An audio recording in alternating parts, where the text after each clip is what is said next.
fairly mixed picture for Labour. Yeah. Let's talk first about Lea and Larches. Disappointing result there. What can you say about that? Well, really unexpected, very narrow. We lost it by 13 seats. As I said to the previous reporter I was speaking to, Paul, there were factors in this campaign that we've never faced. We're 20 points ahead in the polls. It should be a really easy campaign, but we've got issues around the conflict in the Middle East, which is costing us support. And additionally, there's issues around the Ashton Park development, which is divided opinion, many for, many against.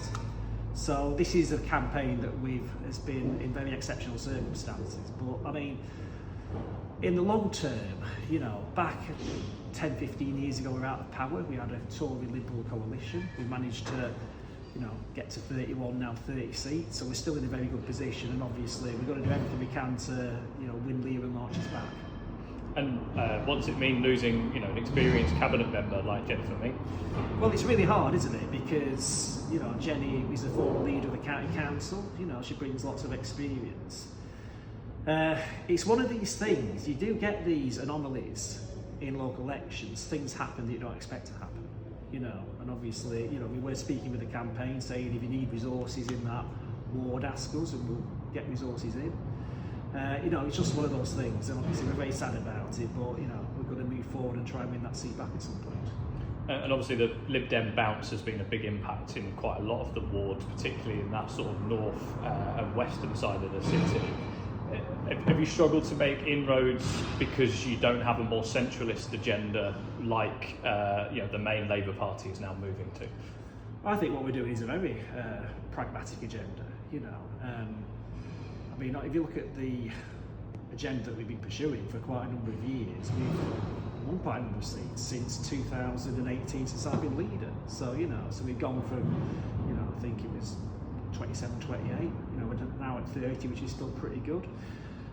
My own feeling is there's issues, obviously, with the conflict in Israel and Palestine. So obviously, the support we generally do get from many in our communities, we've not had that. And obviously, we're a very diverse city in Preston. I think 27% of the population is from a minority community. They obviously have strong feelings about that conflict. And I think that is coming into it a lot, to be honest. What's your message to those people who've, you know, there's a lot of ballot papers in there that say ceasefire now on them? Yeah. What's your message to those people? Well, what we have done is it's a bit confusing to us because in November we did actually have an extraordinary council meeting where we called for a ceasefire, you know, way ahead of the National Party. The National Party is now behind that. We're doing other things to express our solidarity with people being caught up in innocent lives being lost in Gaza.